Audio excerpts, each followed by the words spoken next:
الحمد لله عدد خلقه ورضا نفسه وزنة عرشه ومداد كلماته، ونشهد أن لا إله إلا الله وحده لا شريك له ولا وزير له، ونشهد أن سيدنا وسندنا وشفيعنا ونبينا وحبيبنا ومولانا محمدا عبده ورسوله، صلى الله تعالى على خير خلقه سيدنا محمد وعلى آله وأصحابه وأزواجه وأهل بيته وبارك وسلم تسليما كثيرا كثيرا. أما بعد، قال الله عز وجل في القرآن الكريم: فأعوذ بالله من الشيطان الرجيم، بسم الله الرحمن الرحيم.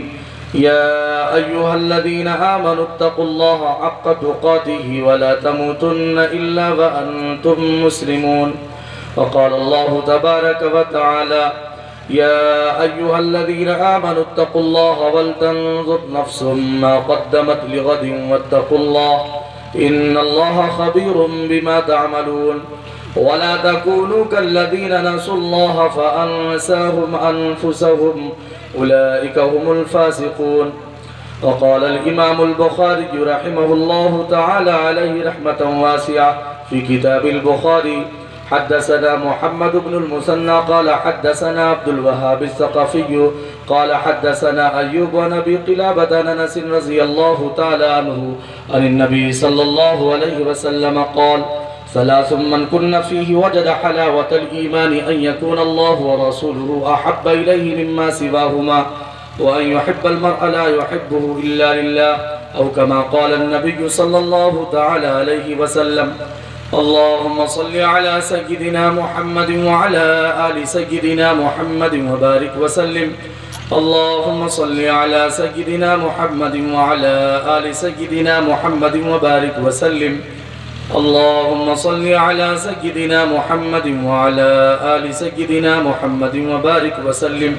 آپ تمام حضرات درود ابراہیمی جو نماز میں پڑھتے ہیں محبت کے ساتھ پڑھنے کوئی بھی شخص خاموش نہ رہے. پڑھیں: اللہم صل علی محمد وعلی آل محمد کما صلیت علی ابراہیم وعلی آل ابراہیم انکا حمید مجید. اللهم بارك على محمد وعلى آل محمد كما باركت على إبراهيم وعلى آل إبراهيم إنك حميد مجيد. فکر دنیا کر کے دیکھی، فکر عقبا کر کے دیکھ، چھوڑ کر اب فکر سارے، فکر مولا کر کے دیکھ. فکر دنیا کر کے دیکھی، فکر عقبا کر کے دیکھ، چھوڑ کر اب فکر سارے، فکر مولا کر کے دیکھ. کس نے کس کو کیا دیا، کون ہے کس کا بنا، سب کو اپنا کر کے دیکھا، رب کو اپنا کر کے دیکھ. معزز سامعین، لائق تعظیم و تکریم رونق اسٹیج علماء کرام، باہر سے تشریف لائے ہوئے مہمانان اعظام اور پردے سے سننے والی عفت مآب ہماری پیاری پیاری ماؤں، بہنوں، بیٹیوں، پروردگار عالم کا احسان ہے، اس کا کرم ہے کہ اللہ پاک نے ہمیں ایک عظیم نسبت پر یہاں جمع فرمایا ہے. حفاظ کرام نے قرآن پاک کے حفظ کی تکمیل فرمائی ہے. اس سلسلے میں اجلاس منعقد ہوا ہے. اللہ پاک ہم سب کے آنے کو قبول فرمائے. مجھ سے پہلے آپ حضرات نے قرآن و حدیث کے روشنی میں نہایت ہی جامع بات حضرت الاستاذ حضرت مولانا مفتی اقبال صاحب دامت برکاتہ اور ان سے قبل حضرت مولانا مفتی سوراب صاحب امارت شریعہ پلواری شریف پٹنہ سے نہایت ہی قیمتی باتیں سماعت فرمائی. اب اس ناچیز کو مختصر سے وقت کے لیے آپ حضرات کی خدمت میں پیش کیا گیا ہے، اس امید کے ساتھ کہ آپ حضرات ادب و احترام کے ساتھ باتوں کو سنیں گے انشاءاللہ. میرے پیاروں بزرگوں اور دوستوں، باتیں تو بہت ساری ہو گئی اور جتنی ضروری باتیں تھی تقریباً وہ سب ہو چکی ہیں. پھر انشاءاللہ کبھی موقع ملا تو آپ حضرات کی خدمت کی جائے گی. ابھی جو باتیں ذہن و دل میں آ رہی ہیں حضرت الاستاذ کی موجودگی میں بہتر مناسب سمجھتا ہوں کہ آپ حضرات کی خدمت میں وہ باتیں رکھ دی جائیں، اور اگر کچھ کمیاں کوتاہیاں ہوں گی تو انشاءاللہ حضرت اصلاح فرمائیں گے. میرے پیاروں، آپ غور کیجئے کہ ہم جن حالات میں سانس لے رہے ہیں، ہم جن حالات میں سانس لے رہے ہیں اور جن کیفیتوں میں ہم سب مبتلا ہیں، ان حالات نے ہم سے کچھ کہا ہے اور برابر ہم سے یہ حالات تقاضا کر رہے ہیں۔ ہم نے کبھی غور کیا کہ لاک ڈاؤن سے قبل اور اس درمیان اور اب ہماری کیا کیفیت تھی اور ہے، اور آئندہ ہماری کیفیت کیا ہوگی؟ اس کے لیے ہم نے کیا کچھ تیاری کی ہے؟ بغیر کسی تمہید کے چند باتیں سنے میرے پیارو۔ ہم سب کے سب اپنے حالات کا جائزہ لیں، اپنی ذات کے اعتبار سے، اپنے گھر کے اعتبار سے، اپنے محلے پڑوس کے اعتبار سے، مرد و خواتین کے اعتبار سے، بچے اور بچیوں کے اعتبار سے، کہ جو لاک ڈاؤن میں جو ہماری حالتیں تھیں اور اس سے قبل یہ اب بھی ویسے ہی ہے یا کچھ تبدیلیاں آئی ہیں؟ اگر تبدیلیاں آئی ہیں اور نیک روش ہم نے اختیار کی ہے، نیک راہ ہم نے اختیار کی ہے، تو ہم قابل مبارکباد ہیں اور اللہ کا کرم ہمارے ساتھ ہے، اور اگر نہیں تو میرے پیارو افسوس کا مقام ہے۔ اللہ تبارک و تعالی جب کسی بندے کو آزماتا ہے، اللہ پاک جب کسی کا امتحان لیتا ہے، تو ہمیں یہ دیکھنا ہے کہ آزمائش سے پہلے، امتحان سے پہلے اس بندے کی کیا کیفیت تھی۔ اگر وہ مسجدوں کو ویران کرنے والا تھا، ماں باپ کو ستانے والا تھا، پڑوسیوں کو تکلیف دینے والا تھا، قرآن کریم سے دور تھا، اور میرے پیاروں بزرگوں اور دوستوں نفرت و عداوت کے بیج بوتا تھا، اور اب بھی وہی کیفیت ہے، تو سمجھ لینا چاہیے کہ اللہ ہمارا ہم سے ناراض ہو چکا ہے۔ اس وجہ سے ہمیں اپنی بارگاہ میں نہیں بلاتا، ماں باپ کی خدمت و اطاعت کی توفیق نہیں ملتی، اللہ کے کلام کی تلاوت کی سعادت ہمیں نصیب نہیں ہوتی، ذکر و اذکار کی ہمیں توفیق نصیب نہیں ہوتی، اور سب سے بڑی بات یہ کہ گناہوں کو ہم گناہ نہیں سمجھتے اور اللہ کے سامنے روتے اور گڑگڑاتے نہیں۔ کیا ہمارے سامنے ہماری نگاہوں میں وہ مثالیں موجود نہیں کہ دنیا میں نہ جانے کیسے کیسے پاور والے لوگ اور طاقت و قوت کے مالک لوگ آئے تو آئے اور چلے بھی گئے، ہماری نگاہوں نے نہیں دیکھا۔ ہم شہروں کا سفر کرتے ہیں، ہم بھی کرتے ہیں اور آپ بھی کرتے ہیں، ہم نے دیکھا ہوگا دلی میں، ممبئی میں، کولکتہ میں، بنگلور میں، کیرلا میں اور دیگر بڑے بڑے شہروں میں کہ اللہ تبارک و تعالیٰ کی مخلوقوں میں بے شمار ایسی مخلوق ہے، اور سب سے خوبصورت مخلوق حضرت انسان کو دیکھ لیجئے، اس میں ایسے ایسے لوگ ہیں، کسی کے ہاتھ نہیں، کسی کے پاؤں نہیں، کسی کا دماغ ٹھکانے نہیں۔ کیا پروردگار عالم کا یہ ہم پر احسان نہیں ہے کہ اللہ پاک نے یہ سب کچھ ہم کو صحیح سالم عطا فرمایا ہے؟ ایک وقت آئے گا کہ رب کریم ہم سے سوال کر لے گا۔ اے نوجوانوں سوچئے، اللہ تبارک و تعالیٰ نے موقع دیا ہے، اگر ہم اس آزمائشوں میں اب بھی سبق نہیں لیں گے تو ہمیں بہت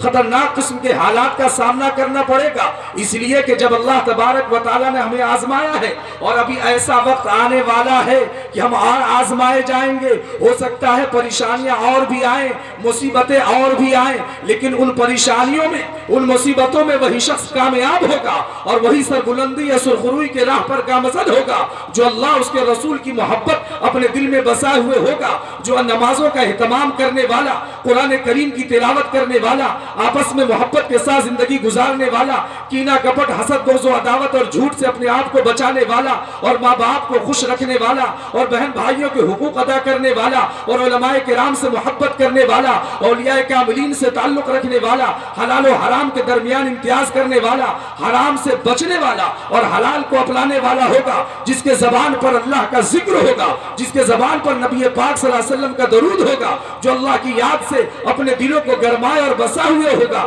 فرمایا آزمائشوں میں وہی بچے گا جو حالات کی خبر رکھتے ہوئے، پورے اسلامی اور ایمانی تشخص کے ساتھ اپنی زندگی کو گزارتے ہوئے، آپس کی محبت کے ساتھ دل کو لبریز کرتے ہوئے جو قدم آگے بڑھائے گا اور حالات کے نزاکت کو سمجھے گا، وہ خواہ نوجوان ہو یا مرد ہو یا عورت ہو۔ افسوس کے ساتھ کہنا پڑتا ہے کہ آج ہماری مائیں بھی، بہنیں بھی، بیٹیاں بھی، اور خصوصاً نوجوان، آپ دیکھ لیجئے لاک ڈاؤن میں کیسے حالات تھے، اس کے بعد اب بھی نوجوانوں کو دیکھ لیجئے کہ وہ اینڈرائیڈ سیٹ لے کر کے مستقل کوئی گیم میں، کوئی کرکٹ میں، نہ جانے کیسی کیسی واہیات چیزوں میں مبتلا مستقل رہتے ہیں۔ انہیں اتنی توفیق نہیں ہوتی کہ 24 گھنٹہ گزر جاتا، لیکن وہ اللہ جس نے ہمیں آنکھ دی ہے، ہم اس آنکھ کے ذریعے سے قرآن کو نہیں دیکھتے، وہ اللہ جس نے ہمیں زبان عطا کیا ہے، اس زبان سے ہم قرآن کی تلاوت کی سعادت حاصل نہیں کرتے۔ اے نوجوانوں بتلاؤ، کیا ہم اس وقت کو بھول گئے جسے موت کہتے ہیں، وقت وفات، وقت ممات کہتے ہیں، جسے وقت سکرات کہتے ہیں؟ ایک وقت آئے گا کہ پروردگار عالم ہمیں بلائے گا، اس وقت کیا کام دے گا؟ اگر ہم نے اللہ کے کلام سے محبت کی ہوگی اور وقت کا صحیح استعمال کیا ہوگا، وہی نوجوان، وہی انسان کامیاب ہوگا۔ ورنہ دیکھ لیجئے جن حالات سے ہم سب دو چار ہیں، اور ان حالات میں ہمیں کوئی فکر نہیں اور کوئی حرکت نہیں ہے، پروردگار عالم کے سامنے ہم کون سا منہ لے کر کے جائیں گے؟ اے لوگو، اللہ کے لیے تیار ہو جائیے، جیسا کہ حضرت الاستاد نے فرمایا، حضرت مولانا مفتی اقبال صاحب نے فرمایا، قرآن کے تعلق سے بتایا، حضرت مولانا مفتی سہراب صاحب نے بتلایا، اصلاح کے تعلق سے بتلایا۔ اب بھی وقت ہے لوگو، اللہ کے لیے ڈریے اور اس وقت کے آنے سے پہلے تیار ہو جائیے کہ جب ہاتھ تو ہوگی لیکن حرکت اس میں نہیں ہوگی، آنکھ تو ہوگی لیکن اللہ پاک روشنی کی قوت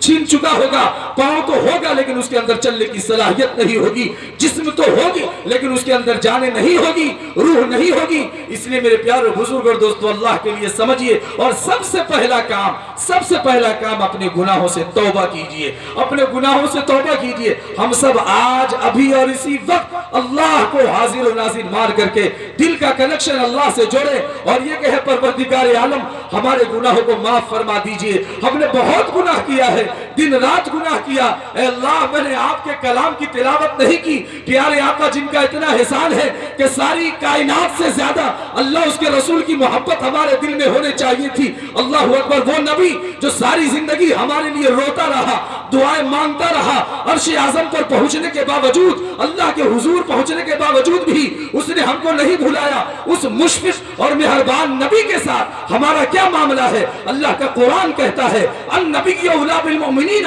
من انفسہم وازواجہ امہاتہم۔ اللہ اکبر، وقت نہیں، ورنہ میں تفصیل سے بتلاتا ہے ایمان والے بھائیوں، ایمان تازہ ہو جاتا ہے جب علماء حق مفسرین کرام اس آیت کو اپنے سامنے رکھتے ہیں تو ایمان و یقین کی دنیا کو آباد کرتے ہیں۔ اے لوگوں، ہم نے کبھی غور کیا کہ اللہ کے نبی ساری کائنات میں مجھے اپنی جان کی اتنی فکر نہیں؟ ماں باپ کو بھی، ہمارے ماں باپ جو اللہ کے بعد جن کے ساتھ حسن سلوک کا حکم دیا گیا، اللہ نے قرآن مقدس میں یہ بات ارشاد فرمائی، اس ماں باپ سے بھی زیادہ ساری کائنات میں سب سے زیادہ اگر کوئی ہمارا درد رکھنے والا، کوئی مشفق اور کرم فرما ہے، کوئی ہمارا خیال کرنے والا، کوئی ہمارے لیے رونے والا، کوئی ہمارے لیے رب سے مانگنے والا ہے، تو پیارے آقا جناب محمد رسول اللہ صلی اللہ علیہ وسلم کی مقدس ذات ہے۔ اس نبی پاک پر 24 گھنٹہ میں 10 مرتبہ بھی ہم درود پاک پڑھتے ہیں نہیں؟ دن میں یا دوپہر میں یا رات میں سوتے وقت ہم اس نبی کو یاد کرتے ہیں نہیں؟ اے میرے پیارے بزرگ اور دوستو، ہم اپنا محاسبہ کریں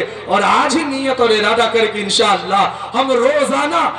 کلام پاک کی تلاوت بھی کریں گے اور درود پاک کثرت کے ساتھ پڑھیں گے۔ پروردگار عالم سے دعا ہے جو اچھی اور پیاری باتیں کہی گئی ہیں، مولا کریم مجھے بھی اور آپ تمامی حضرات کو اور ہماری ماں بہن بیٹیوں کو اس پر عمل کی توفیق عطا فرما دے۔ باتیں تو بہت ساری تھی اور بہت بات کہنا چاہتا تھا، لیکن یہ وقت اجازت نہیں دیتا ہے۔ پروردگار عالم قبول فرمائے، اللہ قبول فرمائے۔ یا الہی تو ہمیں عامل قرآن کر دے، پھر نئے سرے سے مسلمان کو مسلمان کر دے۔ وہ پیغمبر جسے سرتاج رسول کہتے ہیں، اس کی امت کو ذرا تابع قرآن کر دے۔ آمین وآخر دعوانا الحمدللہ رب العالمین۔